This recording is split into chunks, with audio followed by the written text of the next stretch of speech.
welcome back to my channel. Today we are going to start new chapter from standard 11, that is collection of data. This chapter is from stats part, chapter number 2. As the certain points I have written, इसके ऊपर नीचे देखो कुछ points लिखे हैं. Primary, secondary, sampling means हम भी कुछ चीज़ें इस chapter में पढ़ने वाले हैं. So interesting है ये chapter. So what are the contents of this chapter? Sources of data, primary and secondary data. How basic data is collected, data collect कैसे किया जाता है, कंसेप्ट्स ऑफ सैम्पलिंग हम पढ़ेंगे, मेथड्स ऑफ कलेक्टिंग डाटा पढ़ेंगे, sources of secondary data, census of India and National Sample Survey Organisation. So these topics we will study in this following chapter. So let's start with the first topic. Data actual में होता क्या है? Data जो हमें raw form में available होता है, crude form में अवेलेबल होता है, मतलब वो किसी तरीके से भी मिल जाता है हमें, हम कहीं से भी उसे कलेक्ट करते हैं. जो भी हमें डाटा, जो भी हमें मटेरियल मिलता है वो एक डाटा है, चाहे वो क्वांटिटेटिव फॉर्म हो, क्वालिटेटिव फॉर्म हो, वो रॉ डाटा होता है. उसको यूज़फुल बनाने के लिए उसे कन्वर्ट किया जाता है डिफरेंट फॉर्म्स में. तो data is a tool which helps in reaching a sound conclusion on any problem. किसी भी प्रॉब्लम का सोल्यूशन निकालने के लिए, उसका कंक्लूजन निकालने के लिए हमें पहले कुछ मटेरियल, कुछ सोर्स, कुछ डाटा चाहिए होता है. अब सपोज़ हमें अपने क्लास का रिजल्ट निकालना है, तो पहले मुझे मार्क्स चाहिए, तो marks is known as data. तो अब डाटा के सोर्सेज कितने हैं, डाटा को कलेक्ट कैसे किया जा सकता है? So there are two sources of data, primary and secondary source. Primary data को कलेक्ट करने का सोर्स, सेकेंडरी डाटा को कलेक्ट करने का सोर्स. अब इन दोनों में डिफरेंस क्या है? पहले हम प्राइमरी सोर्स को डिस्कस करते हैं. It refers to the point of origin with the data being originated. तो प्राइमरी सोर्स मतलब कि जहाँ से डाटा का ओरिजिन हुआ वो हमारे लिए फर्स्ट हैंड इंफॉर्मेशन होती है. और जब डाटा कलेक्ट किया जाता है सिर्फ ओरिजिन से, इंफॉर्मेशन ओरिजिनल रहती है वहाँ पे. जब डाटा खुद कलेक्ट करेंगे तो ऑटोमेटिकली वो हमारे लिए ओरिजिनल है, क्योंकि उसमें कोई मिलावट नहीं की गई, जैसा हमने कलेक्ट किया वैसे ही हमें मिल गया. तो यहाँ फेस टू फेस कन्वर्सेशन रहती है, हम इंटरव्यूज़ ले सकते हैं, सामने वाले से क्वेश्चंस पुट ऑन कर सकते हैं. सो that is a primary source. अब बात करते हैं सेकेंडरी सोर्स की. Children, it refers to the data which is collected from that other person. किसी और पर्सन से, for whom this data is not useful. उस पर्सन से डाटा कलेक्ट करेंगे जिसके लिए वो डाटा बिल्कुल भी यूज़फुल नहीं है, लेकिन वो किसी दूसरे पर्सन के लिए बहुत यूज़फुल हो सकता है. तो ये क्या बन जाती है? अब ये फर्स्ट हैंड इन्फॉर्मेशन तो रही नहीं, सेकेंडरी डाटा बन गया, तो ये सेकेंड हैंड इन्फॉर्मेशन कहलाती है.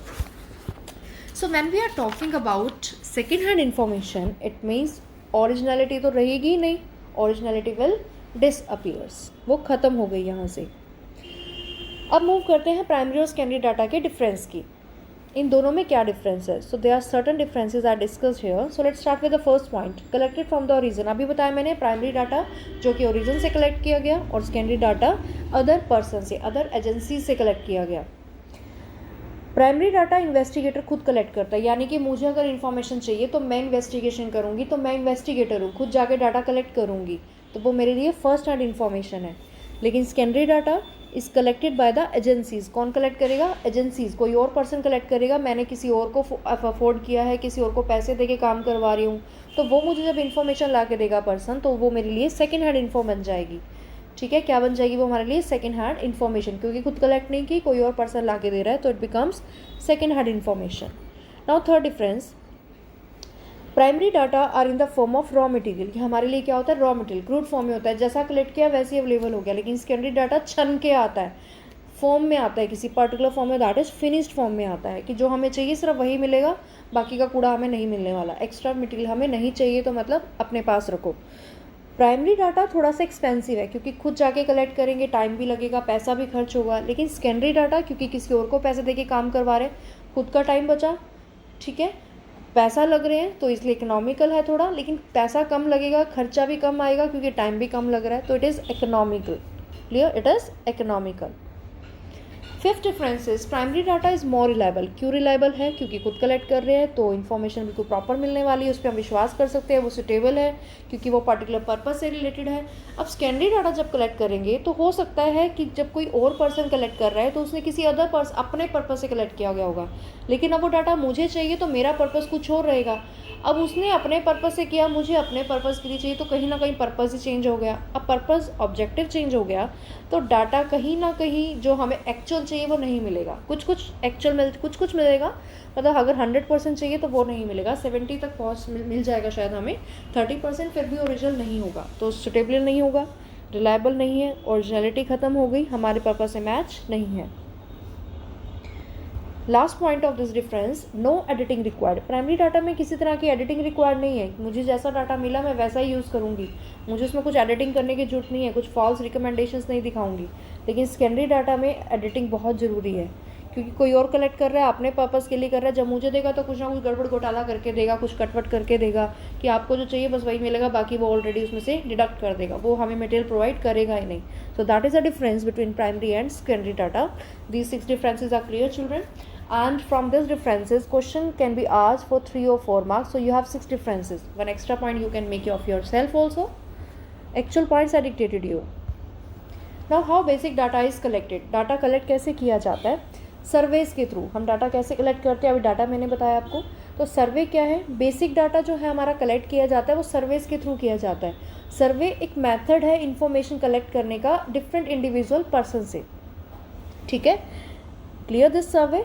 सर्वे क्या है, जहाँ हम डिफरेंट इंडिविजुअल पर्सन से डाटा कलेक्ट करते हैं, इन्फॉर्मेशन गैदर करते हैं, ये एक तरीका है। इसमें हम एक क्वेश्चनेयर बनाते हैं, ठीक है, क्वेश्चनेयर मीन्स जिसमें बहुत सारे क्वेश्चंस होते हैं, हमारे ऑब्जेक्टिव से रिलेटेड, हमारे पर्पस से रिलेटेड कुछ क्वेश्चंस डाल दिए जाते हैं और उसमें इंटरव्यू लिया जाता है, या फिर हम इन्फॉर्मेंट को वो फॉर्म दे देते हैं कि वो खुद फिल करता है। या तो हम क्या करते हैं, इसमें 2 तरीके हैं, या तो हम जिससे हमें इन्फॉर्मेशन चाहिए उस पर्सन को हम वो कागज़ थमा दें, उसमें कुछ क्वेश्चंस डाल दें, तो सामने वाला हमें आंसर करेगा, ठीक है, खुद से फिल करके, दैट बिकम्स क्वेश्चन है। लेकिन अगर सामने वाला पढ़ा लिखा नहीं है और वो आंसर नहीं दे सकता, तो वो लिख नहीं सकता, suppose he can't right but yes he can reply, अब वो रिप्लाई दे सकता है, हम सुन सकते हैं, हम तो लिख सकते हैं, सामने वाला नहीं कर सकता, तो मैं, सामने वाला कौन है, रेस्पोंडेंट जो आंसर देगा, मैं उससे पूछ रही हूँ, मैं एन्यूमरेटर हूँ जो इन्वेस्टिगेटर की तरफ से मुझे भेजा गया है, या मैं ट्रेन इन्वेस्टिगेटर हूँ, ठीक है। अब मैं इन्वेस्टिगेटर हूँ, मैं उससे क्वेश्चंस पूछ रही हूँ, वो आंसर कर रहा है, मैं लिख रही हूँ, तो वो एक शेड्यूल बन जाता है। वो सेम पेपर क्वेश्चनर है, जब वो रेस्पोंडेंट खुद फिल कर रहा है, जब कोई एन्यूमरेटर फिल कर रहा है, तो वो शेड्यूल बन जाता है। सो दैट बिकम सर्वे। ये सर्वे के टाइप्स हैं, मोस्ट कॉमन टाइप्स हैं, हमारे इंस्ट्रूमेंट्स हैं सर्विस करवाने के लिए, क्वेश्चनर और इंटरव्यू। अब कुछ चीज़ें हमें दिमाग में रखनी है जब हम क्वेश्चनर बनाते हैं, इंटरव्यू के लिए शेड्यूल बनाते हैं, या आपको इंटरव्यू शेड्यूल जब बनाया जाता है, तो कुछ चीज़ों को दिमाग में रखा जाता है। किन चीज़ों को दिमाग में रखना बहुत ज़रूरी है, विच इज़ इंपॉर्टेंट पॉइंट्स और the characteristics of this questionnaire. The questionnaire should not be too long, questionnaire का लंबा होना ठीक नहीं है, उसे हमें शॉर्ट बनाना चाहिए। इतने ज़्यादा क्वेश्चन मत उसमें डालो कि सामने वाला आंसर करते करते बोर हो जाए और 6-7 आंसर करो, उसके बाद सोचे रहे भैया ये तो बहुत लंबा है, it is difficult to answer, तो वो स्टॉप कर दो, पूरा हमें आंसर दे ही ना, तो रिस्पॉन्सेज का कोई फ़ायदा नहीं 4-5 का भी। It should be easy to understand, कि सामने वाला लैंग्वेज को समझ पाए, ठीक है। डिफ़िकल्ट वर्ड्स नहीं डालने, टेक्निकल वर्ड्स नहीं डालने, उन्हें अवॉइड करना है। It should be short and simple to understand. No calculative questions, ऐसे क्वेश्चंस नहीं डालने जो सामने वाला कैलकुलेट करने बैठ जाओ, टाइम वेस्ट हो जाए, उसके बाद उसका दिल ही ना करे नेक्स्ट आंसर करने का, ऐसी की सिचुएशन अराइज नहीं करनी है। Question should be arranged in order, question should be in order forms. अब देखो स्कूल का फॉर्म होता है, सबसे पहले ऊपर क्या लिखा होता है, admission number, then your name, then father name, mother name, age, whatever. इसी तरीके से सभी इन्फॉर्मेशन आपसे ऑर्डर फॉर्म में मांगी जाती है। अगर आपसे ये पूछा जाए सबसे पहले योर नेम, उसके बाद डायरेक्ट आपसे कुछ पर्सनल इन्फॉर्मेशन मांग ली जाए और लास्ट में आपसे पूछा जाए what is your father name, मतलब लास्ट में हमें याद आ गया अरे फादर नेम तो पूछा ही नहीं, तो हमारा जो फॉर्म बनाया जाता है वो प्रॉपरली ऑर्डर में बनना जरूरी है। It should be arranged in proper order, logical order होना चाहिए। कहने का मतलब it should be arranged in the logical order, ताकि सामने वाला आंसर करने में कंफर्टेबल फील करे।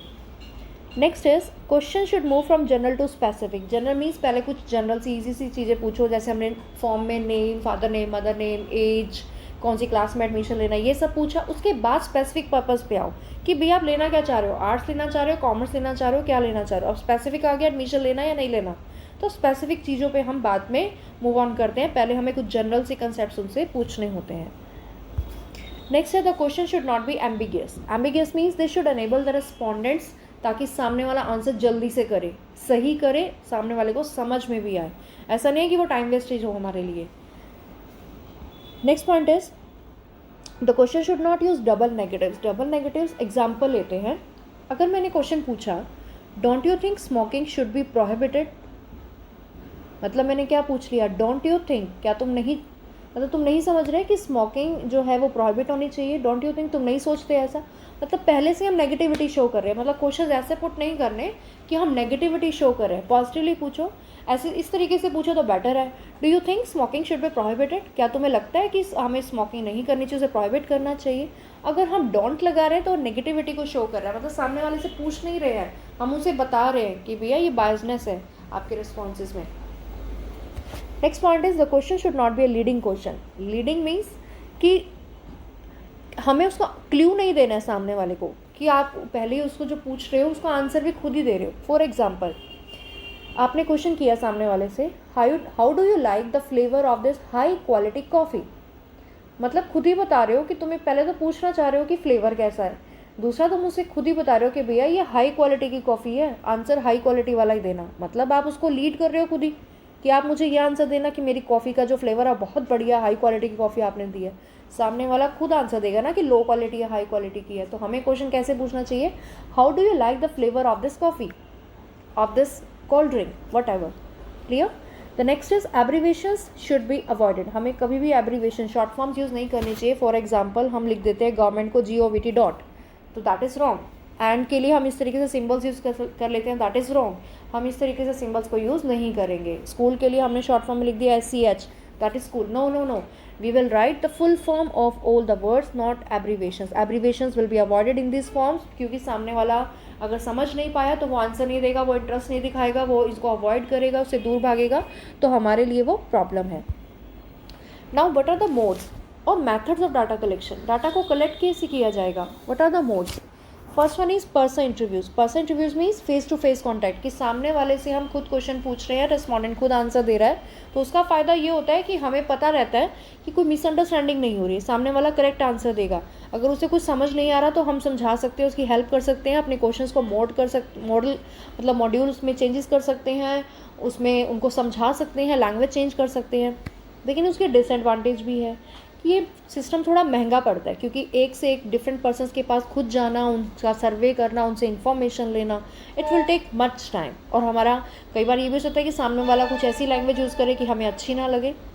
ठीक है, so that is person interviews, face to face contact रहता है जिसमें। सेकंड आता है मेलिंग इंटरव्यूज़। मेलिंग आप खुद समझ रहे होंगे मेरे ख्याल से, जहाँ हम मेल कर देते हैं इंटरव्यू लेने के लिए, क्वेश्चनर बनाया, सामने वाले को मेल कर दी, वो आंसर्स करेगा, हमें रिप्लाई देगा। SMS आजकल जैसे SMS पॉपुलर हैं, हम उसमें भी क्वेश्चंस पुट ऑन कर लेते हैं, उनके थ्रू भी आंसर्स हमें मिल जाते हैं।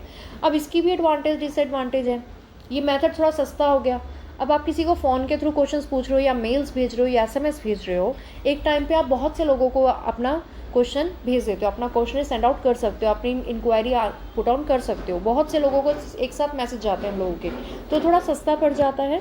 और ये वहाँ भी पॉसिबल है कि जब हम किसी मान लो पर्सन से इन्फॉर्मेशन लेना चाहते हो, जैसे सपोज करते हैं कि हमारा ब्रदर सिस्टर न्यूजीलैंड रहता है, हम कॉल नहीं कर सकते, तो हम क्या करते हैं, व्हाट्सएप के थ्रू बात करते हैं, ईमेल्स के थ्रू बात करते हैं, मैसेजेस करते हैं एक दूसरे को। दैट इज़ द टेक्निक, ये टेक्निक है। क्लियर। लेकिन अगर सामने वाला पढ़ा लिखा ना हो तो ये मेथड हमारे लिए बेकार है, क्योंकि वो आंसर नहीं करेगा।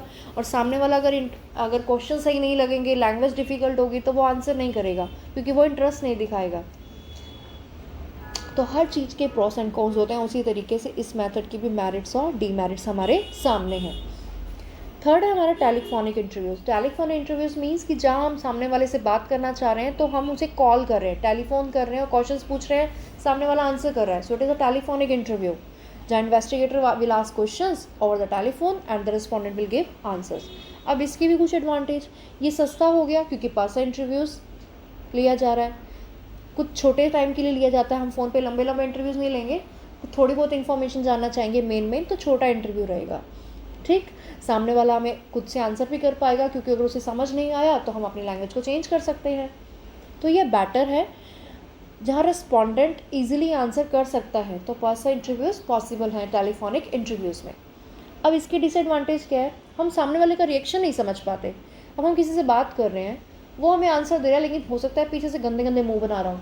अब होता है ना, कई बार अपने फ्रेंड से बात करो, उसको कहते हैं कि कल मेरी बर्थडे पार्टी है तो ज़रूर आना है। अब फ्रेंडशिप अच्छी नहीं है तो पीछे से मुंह बना रहा होगा, आगे मतलब गंदे गंदे से फेसेस बना रहा होगा, स्माइल तो आ ही नहीं रही होगी, लेकिन कह रहा होगा गंदे दिल से, हाँ ठीक है आऊँगा, ज़रूर आऊँगा भैया, पक्का आऊँगा, तेरी बर्थडे पार्टी क्यों नहीं आऊँगा, लेकिन एक्चुअल में फेसेस कुछ और ही बनाए जा रहे हैं। तो व्हाट इट शोज़ कि यहाँ पे फेस रिएक्शन हम वॉच नहीं कर पा रहे, कि जब सामने वाला आंसर कर रहा है टेलीफोन के ऊपर तो हमें नहीं पता वो किस तरह के रिएक्शंस दे रहा है, उसे अच्छा लग रहा है या नहीं लग रहा। Limited access to the people, हम जब टेलीफोन पे बात कर रहे हैं तो एक टाइम में एक पर्सन से बात कर रहे हैं, लेकिन आजकल हमारे पास सिस्टम है कि हम कॉन्फ्रेंसिंग कर लेते हैं, लेकिन कॉन्फ्रेंस पे भी कितने लोगों को आप ले लोगे, कॉन्फ्रेंस पे भी कितने पर्सन को हम ले लेंगे, 2 3 4 लास्ट मैक्सिमम इतने ही होंगे, उससे ज़्यादा नहीं ले सकते। तो इस मेथड की भी कुछ डिसएडवांटेजेस हैं हमारे पास। So these are the 3 methods, personal, mailing and telephonic interviews. Now next move to the pilot survey. ये पायलट सर्वे क्या है? अब हमने क्वेश्चनर तो बना दिया, रेडी कर दिया, एक बार क्वेश्चनर रेडी हो गया तो ये एडवाइजेबल है कि एक बार हम एक ट्राई आउट लें, जिसको हम पायलट सर्वे कह रहे हैं। एक स्मॉल ग्रुप बना दिया जाता है, तो उसको हम कहते हैं pre testing of the questionnaire और पायलट सर्वे। कि जब आप एक क्वेश्चनर बना रहे हो, आपको कुछ लोगों से इन्फॉर्मेशन लेने जाना है, उससे पहले अपने ही लोगों से, एक ग्रुप ऑफ पर्सन्स को वो क्वेश्चनर दिया जाता है, उनसे फिल करवाया जाता है कि क्या उन क्वेश्चंस को वो लोग समझ पा रहे हैं, कैसे रिएक्शंस दे रहे हैं, उनको क्वेश्चन सही समझ में आ रहे हैं नहीं आ रहे, क्योंकि टेक्निकल ये चीज़ें होती हैं और इसको मतलब एक टेक्निकल एक्सपर्ट्स ही बनाएंगे, एजुकेटेड लोग एक्सपर्ट्स ही बनाएंगे इन क्वेश्चनर को, कोई नॉर्मल पीपल नहीं बनाएगा कि हाँ मुझसे आके कहा जाए कि आप एक क्वेश्चनर बना दो। पहले मुझे उसके लिए एक्सपर्टिज्म होना ज़रूरी है, तभी मुझसे एक क्वेश्चनर बनवाया जाएगा। तो मीन्स पायलट सर्वे क्या है? जो एक क्वेश्चनर बनाया गया वो दूसरे पर्सन्स को, एक ग्रुप बनाया जाता है, उन्हें ट्राई आउट के लिए दिया जाता है, जिसे हम pre testing of the questionnaire या पायलट सर्वे कहते हैं। Next is some important sources of secondary data, that is Census of India and National Sample Survey of Organization. These are the two organizations which are the important sources of secondary data. Secondary data अभी हमने discuss किया क्या होता है बेटा? secondary data जो हमारा secondary source है, जहाँ सेकेंड हैंड इन्फॉर्मेशन अवेलेबल होती है। अब ये पब्लिक सोर्सेज से भी मिल सकती है, नॉन पब्लिक सोर्सेज से भी मिल सकती है। हम डिस्कस करते हैं पहले census of India. Census of India क्या है? जो हर 10 साल बाद कंडक्ट की जाती है, 1881 से कंडक्ट की जा रही है। It is conducted every after 10 years. First census कब कंडक्ट किया गया था बेटा? एक्चुअल में 1951 में हुआ था, ठीक है। डेट कलेक्ट हमारा जो 1881 से मैं कह रही हूँ, तब एवरी 10 ईयर्स बाद कंडक्ट किया जा रहा है। और फर्स्ट सेंसस जो हुआ था वो 1951 में हुआ था। डाटा इसमें कलेक्ट किया जाता है वेरियस एस्पेक्ट्स से रिलेटेड। अब वो वेरियस एस्पेक्ट्स कौन से हैं? जैसे कि हमारी पॉपुलेशन का size, density, mails females ratio क्या है, लिटरेसी लेवल क्या है, रूरल एरिया का डिस्ट्रीब्यूशन कितना है, अर्बन एरिया का डिस्ट्रीब्यूशन क्या है। So these certain factors they collect data. Census data is interpreted to understand economic and social issues, जो हमारी इकोनॉमी के अंदर इशूज़ अराइज हो रहे हैं, एजुकेशन से रिलेटेड, एम्प्लॉयमेंट से रिलेटेड, पॉवर्टी से रिलेटेड, उन पर्टिकुलर इशूज़ पे इंफॉर्मेशन गैदर करना, डाटा कलेक्ट करना, that is the work of census of India. Now the National Sample Survey Organisation. अब इस सर्वे ऑर्गेनाइजेशन का काम क्या है? ये सर्वे कर रही है। ये एस्टेब्लिश किसने की? गवर्नमेंट ऑफ इंडिया ने। किस लिए कंडक्ट की गई? नेशन वाइड सर्वेस करने के लिए, जो हमारे सोशल इकोनॉमिक इशूज अराइज होते हैं उनके ऊपर। NSSO कॉन्टिन्यू सर्वे करता है, डिफरेंट राउंड्स में करता है। डाटा कलेक्ट किया जाता है NSSO द्वारा, जिससे वो रिपोर्ट इशू करता है। ये क्वार्टरली बेसिस पे की जाती है, और जो क्वार्टरली जर्नल इशू किया जाता है उसका नाम दिया गया सर्वेक्षण। क्या नाम दिया गया?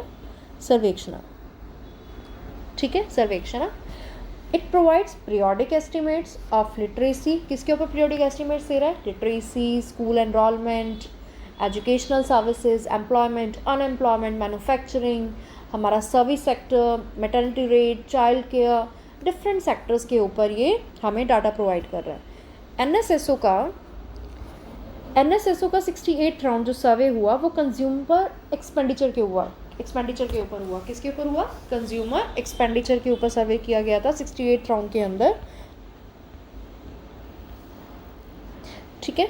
NSSO also collect details of industrial activities. Industries किस तरीके से एक्टिविटीज़ कर रही है, क्या उनके रिटेल प्राइसेस है वेरियस गुड्स को लेकर के, वो क्या पॉलिसीज़ अपना रही हैं मार्केट में डिमांड को राइज करने के लिए अपने प्रोडक्ट प्राइसेस को लेकर के। So they are use by government of India for planning purposes. किस चीज़ के लिए यूज़ की जाती है रिपोर्ट्स? प्लानिंग पर्पसेस के लिए गवर्नमेंट द्वारा। So these are the 2 certain organisations which are collecting data through the different ways, through their surveys, that is Census of India and National Sample Survey Organization. So with this point, the chapter is completed here, children. I hope everything is clear to you. So we will meet in the next chapter with the next video. Till then, stay connected. Have a nice day ahead. Thank you.